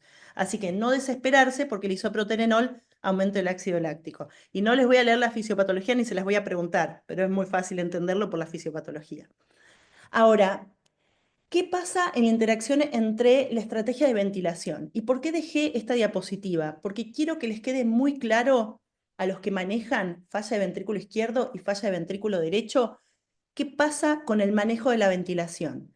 Fíjense que en una falla casi exclusiva de ventrículo derecho, uno tiene que evitar la intubación y ponerle baja PIP. En una falla de ventrículo izquierdo, uno tiene que tener una intubación temprana y tratar de ir por más PIP. ¿Se entiende? Entonces, no, tampoco PIP de 20, pero estamos hablando de una PIP menor de 5, lo ideal en una falla de ventrículo derecho es que maneje 2, 3 de PIP, y en una falla de ventrículo izquierdo entre 5 y 10. No se me pongan en reclutadores y me manejen 20 de PIB porque no necesitamos reclutar. No estamos hablando de un paciente que está con una fibrosis pulmonar o con una complicación tipo COVID. Estamos hablando de pacientes en shock cardiogénico casi puro. Después, bueno, uno puede, pues dicen, ay, ¿por qué le puso más PIB? Bueno, capaz que había un shock mixto. En los pacientes COVID vimos mucho, con miocarditis y complicaciones inflamatorias a nivel pulmonar, y bueno, medio que no sabíamos manejar muy bien y hacíamos lo que podíamos, lo que creíamos, lo que consultábamos a otros. Pero para que tengan como concepto, falla de ventrículo izquierdo, intubación temprana, PIB más alta, falla de ventrículo derecho, intubación más tardía, PIB más baja. ¿Eh? Eso es lo que quiero que tengan un poco en cuenta. Y otra de las cosas que también tengan en cuenta es, sé que suena duro nuevamente, pero no pierdan el tiempo en un paciente que está en paliativos, en un paciente que saben que no lo van a poder sacar, en un paciente, tampoco bajar los brazos al vicio, hay que verlo muy bien en el momento, eso a veces requiere más experiencia. Para algo ustedes están en una etapa formativa y por ahí tienen que hablarlo con el residente superior, el staff del servicio, o sea, pero no pierdan el tiempo en definir rápidamente al paciente, ya sea para paliativos o una conducta rápida de asistencia ventricular. Como lo vimos recién, quizá también hablar del gasto, que eso es algo que los médicos no estamos acostumbrados a hablar, ni de paliativos ni de gastos. Un paciente que está 30 días internado y que requiere 30 días inotrópicos es más caro que un paciente que lo dejas 48, 72 horas en ECMO y en un posoperatorio te matas de risa una vez que manejaste los 2, 3 primeros ECMO. Por supuesto, manejar los primeros ECMO es difícil, pero después que manejaste los 2, 3 primeros, es lo mismo que cualquier posoperatorio. El primer posoperatorio que manejaste fue una catástrofe. El primer infarto que manejaste es muy difícil. Una vez que ya manejaste 2, 3, ya después te crees Gardel y a veces después alguna complicación que no sabes manejar te surge, pero bueno, esa es parte de nuestra vida de médicos. Me dirán ustedes que llevan menos. Yo este año en diciembre me dan la medalla de plata porque cumplo 25 años de médica. Ahora, importante la identificación. SHARC, que es la etiología, y la estratificación, que es la A, B, C, D, E. Es importante la primera hora, como dijo recién, y después cada hora es lo ideal. Si bien las guías dicen cada 3 horas, uno idealmente, si sabe un paciente y puede tener la certeza de la etiología, ahí con su grupo, con su jefe definan, es importante protocolizarlo con sus grupos de pares y con los mayores. Y para terminar, el shock cardiogénico sigue siendo un síndrome hemodinámicamente complejo, multifactorial y con altísima morbimortalidad. Es necesario un alto índice de sospecha, sobre todo cuando el paciente viene hipotenso un poquitito, a ver cuál es el hipotenso que tomó poco líquido y cuál es el hipotenso que potencialmente puede terminar en shock, para promover el reconocimiento temprano, confirmar el diagnóstico e iniciar rápidamente un tratamiento farmacológico o de asistencia ventricular según la estratificación de riesgo de la A a la E, como les dije. La monitorización hemodinámica invasiva puede ser útil para guiar la selección del tratamiento y la intensificación del apoyo, y si no, idealmente tener un eco bedside también es lo ideal. Se recomiendan evaluaciones seriadas, especialmente en centros, en centros especializados dentro de las primeras 24 horas para asegurar la estabilidad hemodinámica, restaurar la perfusión tisular y mitigar el daño de los órganos diana. De esta manera, un enfoque estandarizado, le voy a agregar yo protocolizado, basado en un trabajo en equipo, se ha asociado con mejores resultados y puede facilitar la transición del paciente a la recuperación, a las terapias avanzadas o a paliativos. Bueno, muchas gracias y pongo siempre la foto de mi equipo de trabajo, que somos un Un montón. montón. Termina. Ah, y otra cosa, está abierto el fellow. Ah, muy Aprovechen. bien. Son dos vacantes por año. El fellow dura 2 años. Es de insuficiencia cardíaca, asistencia ventricular, obviamente trasplante de hipertensión pulmonar. Son 2 años. Es un régimen de residente de cuarto año con un sueldo de residente de cuarto año. pero que tienen la ventaja de que tienen su día libre para guardia, bueno, Ah, como chicos de cuarto, pero cuando hay operativo de trasplante se me tienen que subir al avión porque yo ya estoy vieja y ya no me subo, se sube Guillermina. Llevamos muy 20 bien. trasplantes ya, yo dije que me subía hasta los primeros 10 y ya Y me entonces, engancharon en los últimos porque fueron vacaciones y me tocaron, pero ya no. muy bien. Los No, primeros pero 10 re bueno que estén con el fellow, porque hay habían, pocos lugares. sí, sí, habían bajado, y que lo hagan de 2 años, porque también eso es importante, si no, viste que son de un año y... Es que en un año no, en realidad el contrato es anual, Ujú, con decisión a renovar tanto por nosotros como por el concursante, eh, ujú, pero la realidad es que sí. Hay un puesto, no quiero mentir, queda un lugar, porque hay un puesto que está para un ex reciente. residente. Y sí, viste que a mí no me gusta mentir, es concurso abierto y después si se presenta. No. Uno ya está ubicado, que es para la jefa de residentes que quiere. Voy heredando todos los jefes de residentes, me quieren hacer. Muy bien, muy bien. Termina Pero la. no, está bien. Por lo eh, menos tener el espacio, porque la verdad es que últimamente sí no había muchas oportunidades para hacer fellow. es que se tenían que ir afuera, o sea, Ujú, eso es lo Exactamente. que pasaba. Entonces, no, y bueno, está la formación acá. a Y bueno, disposición. está la nota de color que justo Laje siempre es nuestro piloto oficial, así que pueden hablar o no, depende de la inclinación política, pero bueno, justo nos toca, justo es el piloto oficial del equipo de trasplante, así que le toca viajar con Laje, que es muy ameno personalmente. Después los otros se los dejo a lo que ustedes quieran pensar. Muy bien, muy bien. Bueno, muchas gracias por No, la ustedes. presentación, muy linda. Estaba, bueno, muy explicado muy bien todo. No sé si quiere hacer Los casos alguien. fueron muy buenos, la verdad que la felicito a las chicas. ¡Ay, anda Lucía! Mm, Este, muy bueno, Maggie, y la verdad no sé si los prepararon todas juntas, pero la verdad que excelente. Y no los quería saber antes porque quería que me surjan en el mm, momento. mm. Ah, Ay, está muy perdón, bien. yo te spoileé, viste, te hice ahí como un mini resumen previo. Muchas gracias a vos porque un poco en la charla posterior fuiste aclarando todas las cosas que me fui imaginando que podían llegar a surgir y la charla ahora es súper clara, súper clara. Y bueno, justo con todo lo del último consenso, así que me Sí, parece que fue una posición bastante clara la combinación de los casos clínicos con la charla de ahora. hay que ver qué nos dicen los alumnos. Sí, a ver, Exactamente. si alguien quiere hacer alguna pregunta, lo mismo, pueden o Che, preguntar por el chat o levantar felicidades la mano. por la apertura del Fellow. La verdad No, que esta opino es igual tu que tercer. Sol.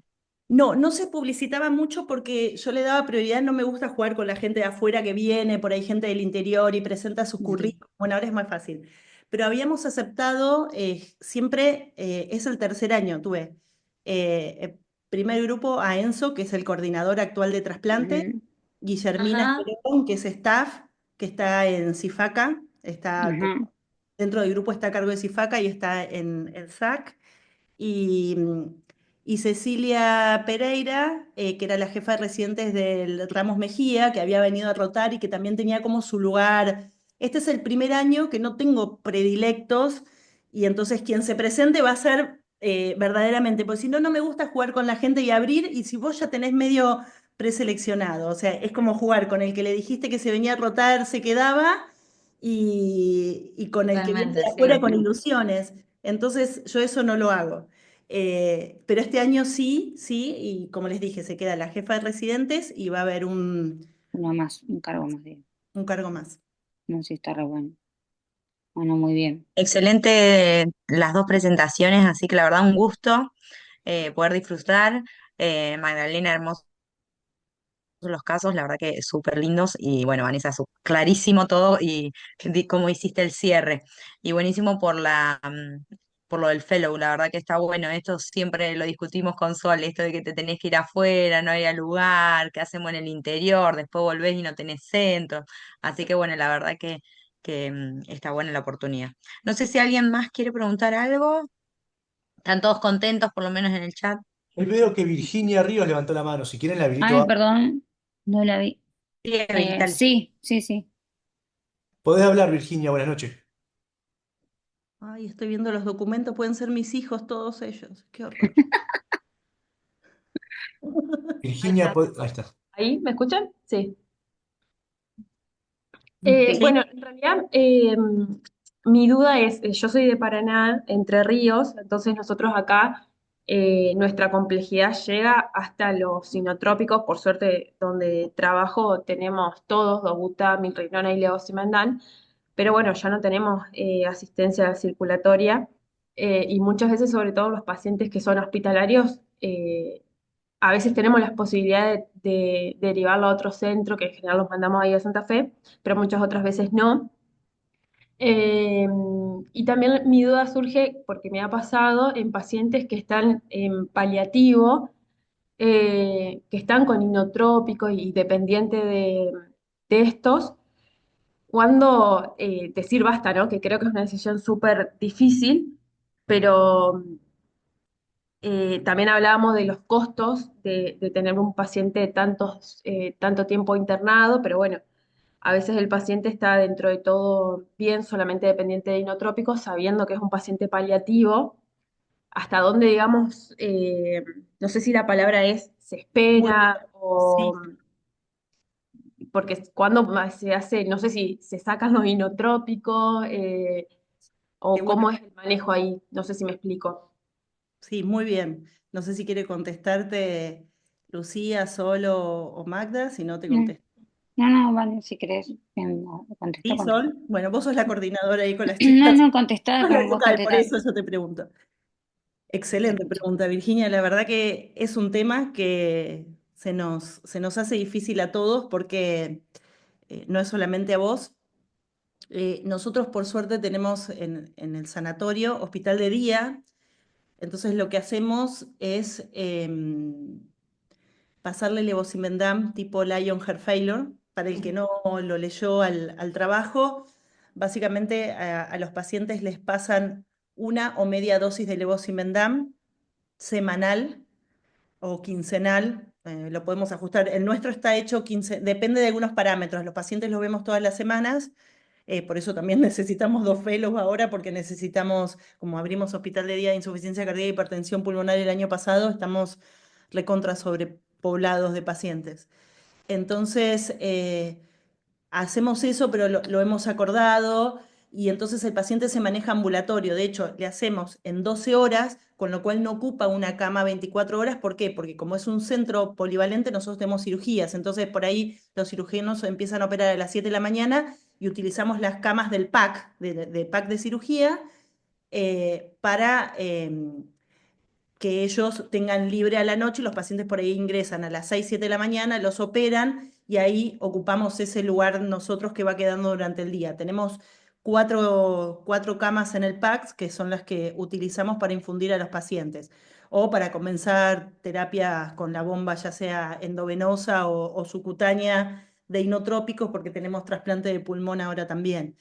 Pero bueno, es un tema cuando vos lo tenés internado, porque a veces se decanta solo. Si no tenés CDI, el paciente empieza a hacer arritmia ventricular ¿y qué le vas a sacar al paciente? Yo muchas veces cuando me dicen tiene 77 años, tiene un corazón con, no sé, extavaquista y revascularizable, le ponemos un CDI y a veces digo, le voy a sacar la única posibilidad de una muerte digna que tiene el paciente de hacer una muerte súbita a los 80 años. La verdad que 78. El otro día discutíamos por un paciente de 78 años y revascularizable que se interna todos los días por angina, insuficiencia cardíaca, 23% de fracción de eyección, todas las drogas. Eh, Nada, decidimos en conjunto con la gente de ética no ponerle el CDI, lo hablamos con él, con la familia, con los hijos, le hicimos firmar todo, pero sí, es muy difícil. Apagarle hasta te diría que legalmente, porque es muy Claro, sí. difícil. Pero también, a ver, si vos lo intentás destetar y es fallido, bueno, tenés que hablar con la familia, definir muy bien y decir mantención hasta que, pero cuando se empieza a pagar es no aumentarlo, porque si no uno tiende aumento, aumento, aumento. Está bien, lo podés aumentar hasta que lo veas azul como un pitufo que te hace por la dopa, por lo que sea, vasoconstricción periférica y le vas a terminar de a poquito, todo escarado, cortándole los dedos, tiene mala perfusión periférica, con lo cual terminan con un agujero en la cola tremenda, qué sé yo, me parece muy indigno eso también. Ujú. Pero es difícil también uno, qué sé yo, el ensañamiento terapéutico no tendría que existir para nadie. También muchas veces nos pasa, o por un familiar que quiere que viva, o por los médicos que nos encariñamos mucho con un paciente, pero nada. Mira, nosotros tuvimos una vez un paciente cero negativo. Mira, me acuerdo como si fuese hoy. Literalmente cero negativo. Con un crossmatch alto, lo desensibilizamos, todo. Hasta lo asistimos, pasaban los meses y no llegaba el corazón. Está bien, el paciente si está conectado a una asistencia ventricular no se muere, pero sigue fallando y sigue fallando. Entonces en un momento dijimos, empezó a fallar el BD, obviamente, fallaba solo el BI. Entonces en un momento el cirujano con buen tino, yo lo quiero mucho, el jefe de cirugía que es Vogelfan, dice, ¿hasta cuándo? El tipo divino, la familia espectacular. Dice, ¿qué vamos a poner la asistencia ventricular derecha? ¿Hasta cuándo? Ya lo teníamos en diálisis, ya era un ensañamiento. A veces alguno en el equipo, en este caso, bueno, yo soy la jefe y el jefe de cirugía es Horacio Vogelfan, que también es el jefe del Garraham. Y bueno, en algún momento hay que decir basta. Él está preparado porque muchas veces también le tienen que decir basta a los chiquitos. Pero bueno, a veces no sé. Ahí está más Sí, complicado. Sí, es bastante difícil esa parte. así Y que la no te verdad es contesté que nada. Te di una vuelta, Virginia. no, no, pero está muy bien lo que le explicaste y además es difícil la parte de paliativos porque no estamos muy acostumbrados a abordar la etapa final de la vida.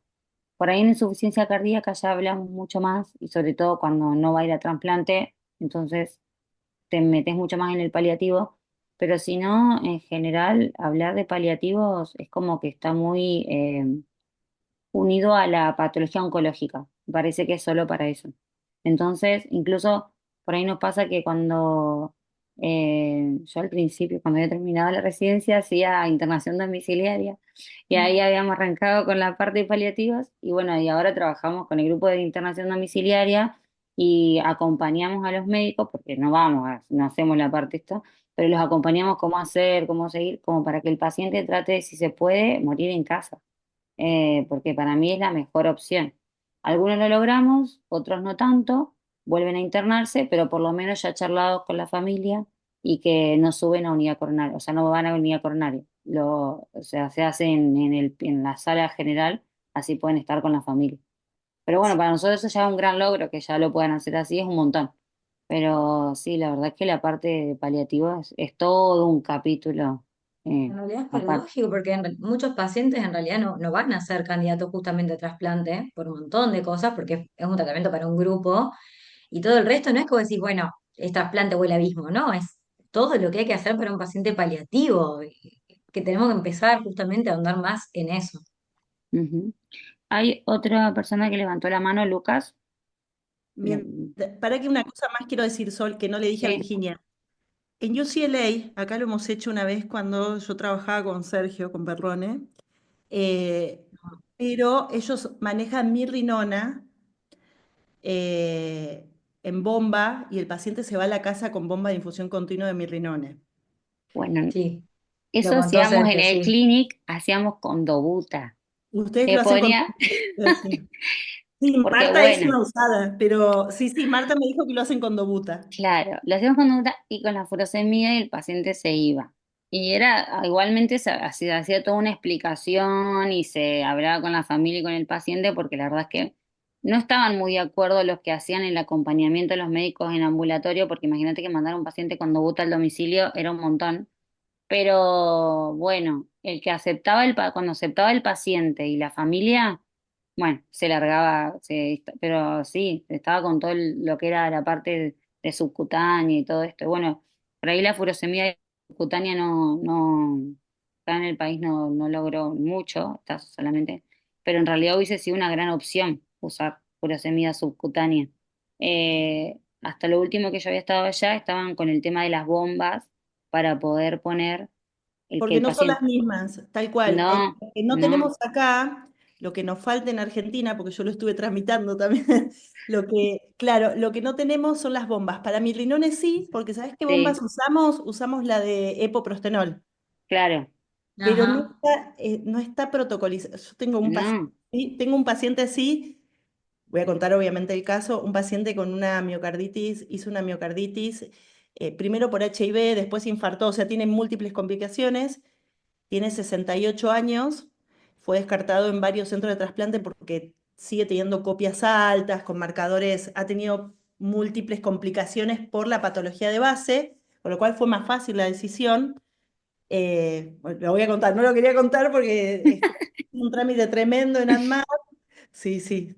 Sí, los chicos encantados. Guillermina, y a todos les encanta, Cecilia, porque claro, hacemos cosas nuevas, pero bueno, después hay que, Favaloro no lo ha hecho, el ICBA todavía no, porque le pregunté a Lucre y a Mirta y no, pero bueno, nosotros lo hicimos porque era un paciente ya muy determinado al no, pero que era un paciente que muy adherente y que lo pudo hacer por sus propios medios, porque también otra de las cosas, no había cobertura social que lo claro, soporte. Entonces lo entiendo. compró el paciente y compra la medicación directamente a la droguería. Es un chino, pero que se ocupa la hija y la esposa, la verdad. Así que Bien, bien, pero bueno, es un paciente en el privado, que lo veo con los chicos para que aprovechen, porque yo soy jefa en el IADT y en el Mater Day también, no pasa que no quería decir, pero en el Mater se ocupa todo Guillermina y en el IADT se ocupa todo Cecilia. O sea, yo claro. solo soy quien pongo la espalda nada más, pero ellas se llevan los laureles porque laburan y cobran, pero yo nada más que les hago el apoyo logístico. Está bien. Bueno, pero es un montón. Bueno, Lucas, quería hacer una pregunta. Sí, no sé si me escuchan. Sí, perfecto. Y ahora sí. ¿Cómo andan? Bueno, buenas noches. Gracias por la presentación. Yo tengo una consulta nomás. Bueno, en realidad son varias, pero para no alargarla. Este, Nosotros tenemos pacientes con una cápita alta, más que nada pacientes PAMI, que vienen con falla cardíaca, son pacientes con insuficiencia cardíaca, que ya están con fracción de reducción, con fracción reducida, con los cuatro fantásticos a veces implementados, a veces no, dependiendo del presupuesto de la obra social. Tal cual. Y bueno, pacientes que van con múltiples internaciones, que ya entran en un estadio no avanzado, pero sí con múltiples internaciones, que hay algunos pacientes que, bueno, llegan a tener parámetros de shock por laboratorio, los cuales vienen con el tratamiento que todos conocemos. Muy bien dijeron que se suspenden los beta bloqueantes en todo esto, pero por ahí tenemos la duda de qué hacemos con los ARNI y con los ICGLT2, si es mejor suspender todo y empezar a tratar el shock y después de que pase la tormenta, empezar a titular de nuevo a los fármacos, qué experiencia tienen con eso. Algunos dicen sí, por el ARNI, por la hipotensión, pero también por la vasodilatación, el remodelado inverso. ¿Qué nos podrían decir? ¿Qué nos podrían aportar? Yo te voy a redoblar y le voy a preguntar a las doctoras. Si vos tenés un paciente con 50 miligramos día de carvedilol, te llega en shock cardiogénico con isquémico de base, ¿qué haces? ¿Le suspendés el carvedilol? ¿De golpe? ¿Le bajás la dosis?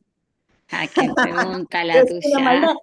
Te voy a hacer una maldad. Por lo tenés con 25 cada dosis. Lo titulaste re bien y resulta que un día el tipo te ¿Y llega ahora qué hacemos? En y el pones shock 50. O cardiogénico. sea, yo cardiogénico 50 de carvedilol, porque si vos decís Bueno, 3,25, 6,25, bueno, ahí ya se lo estamos. suspendés. No solamente eso, encima también tienes que elegir qué inotrópico ponerles y todo.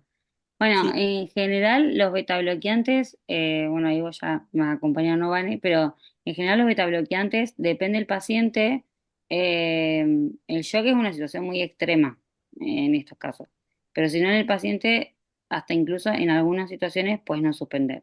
Yo creo que en un paciente en shock cardiogénico que está con betabloqueantes, la verdad es que mm, con 50 miligramos de carvedilol, y te preocupa.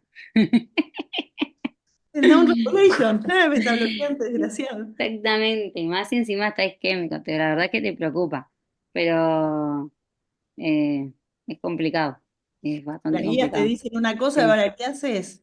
ujú, es No es complicado. lo De hecho, mismo. salió un artículo hace poco que decía beta bloqueantes en este tipo de pacientes. Entonces decía, si el paciente, el shock es como el extremo, pero depende del tipo de paciente, era o si ya lo venía tomando, podías o bajarle la dosis o Ah, continuar con la misma dosis, o reiniciar dentro de las primeras 24 horas si el paciente estaba estable hemodinámicamente. O sea, depende mucho la condición del paciente en la que ingresa y cómo se estabiliza hemodinámicamente en las siguientes 24 o 48 horas y el perfil del paciente que tenemos, ¿no? Porque no es lo mismo que sea un shock cardiogénico por un infarto a que sea un shock cardiogénico solo por insuficiencia cardíaca o de otra causa, por ejemplo, una miocarditis, ese tipo de cosas, porque ya cambia la situación. Lo mismo con el tema de los otros grupos. Es lo mismo si el paciente tiene un perfil más congestivo y vos tenés que pensar en SGLT2 que el paciente si es más tipo bajo gasto, ¿me entendés? Porque ya vos tenés que ir buscando un poco hacia dónde vas a adaptar tu tratamiento y qué vas a buscar sobre todo, ya vas pensando un poquito, a veces un poquito más allá de las primeras 24 horas. Pero bueno, no todos los shocks son iguales, por eso estamos acá todos discutiendo, porque en general son pacientes bastante heterogéneos y tenés que ir mirándolo ahí al pie de cama y evaluándolo cada 4, cada 6 horas a ver cómo seguir, porque pensás una estrategia y tenés que irte para el otro lado en las siguientes 6 horas porque no funcionó esa estrategia, entonces vas para el otro lado. Y, pero bueno. Totalmente.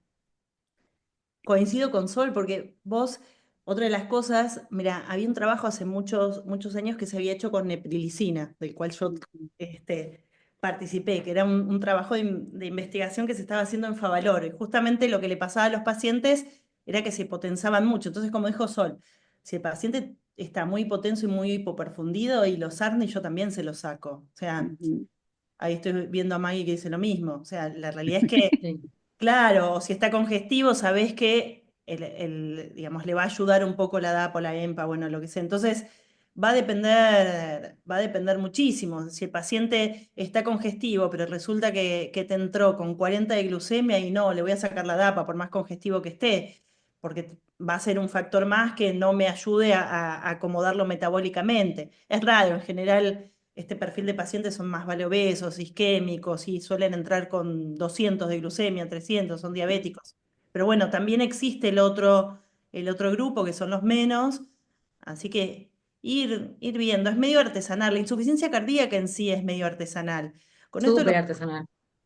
Claro, con esto de los cuatro fantásticos salió el concepto de ir a por todo de una, lo cual está bien, porque antes lo que hacíamos nosotros era, bueno, si el paciente tenía más arritmias, uno trataba de ponerle, de ir más por el beta bloqueante, pero bueno, ahora sabemos que hay que poner los cuatro, pero la verdad es que los cuatro los colocamos de una, sobre todo si lo puede comprar, pero después vamos titulando de acuerdo a lo que dijo Sol, si el paciente está más, no sé, eh, está más hipotenso, bueno, por ahí no voy tanto por el ARNI porque sé que es un poco más hipotensor, por ahí aprovecho y le titulo alguna otra cosa, voy por el beta bloqueante, voy por el, qué sé yo, por el antagonista, por la espironolactona, la eplerenona, que vas como viendo un poco hacia dónde vira el paciente para ayudarte. Solo yo creo que cambió eso, la manera de empezar, que empezamos con los cuatro, pero la manera de titular yo creo que más allá de los trabajos, Street Agent, Paradigm y todos los que hay ahora vinculados a la DAPA y a la EMPA,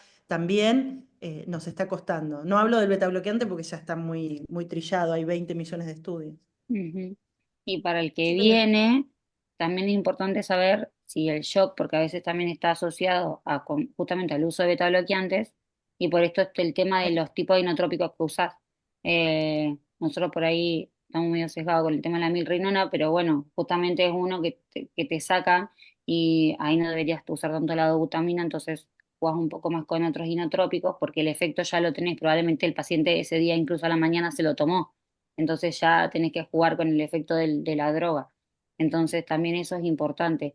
Cuando llega el paciente, saber qué te venía tomando antes para saber con qué lo vas a empezar a tratar, que te vaya a hacer efecto y te acompañe en la evolución del paciente, porque si no, no vas a estar haciendo nada, digamos. Así que bueno, un poco sería eso. Bueno, no sé si alguien más quiere hacer alguna pregunta. Estamos pasados de tiempo, pero bueno, me parece que bueno, que les sirvió un poco a todos, nos sirvió la discusión. Siempre se ah, aprende en todas buenísimo. estas cosas. Así que, bueno, les agradezco a todos los que participaron y a ustedes, muchachas, por las presentaciones que estuvieron muy buenas. Así que espero que ustedes también lo hayan disfrutado. A ver si no hay ninguna pregunta más, ¿no? Así que, bueno, nos vemos el próximo martes. Ahora sí, volvemos a los martes a las 8 de la noche. Y bueno, Gracias, Vane, que a vos ya no te veo más. Hoy, Y me gracias, dice Mari, que con gracias, otra. Vanessa. Bueno, Muchas adiós, gracias, buenas Vanessa. noches. Gracias, buenas noches. Chao, Un chao. placer. Igualmente.